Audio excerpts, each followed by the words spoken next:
Kidney failure patient சோம்பு use பண்ணலாமா அப்படின்னு சொல்லி கேட்குறாங்க.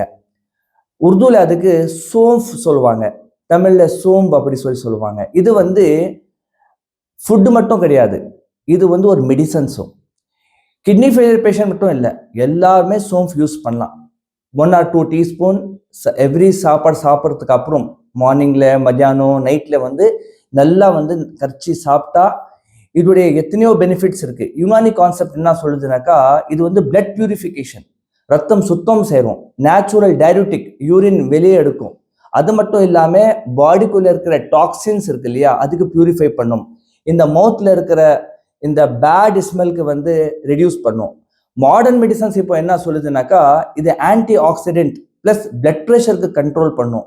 அது மட்டும் இல்லை, ஆன்டி ஆக்சிடென்டால பாடிக்குள்ள டாக்ஸின்ஸ் ஸ்லோவா போய் சேரும். அதனால கிட்னி டேமேஜ் ஆகிறது கம்மியாயிடும். அதனால சோம்பு எல்லா சாப்பிட்றதுக்கு அப்புறம் 3 டைம்ஸோ சாப்பிட்றதுக்கு அப்புறம் கண்டிப்பா சாப்பிடுங்க.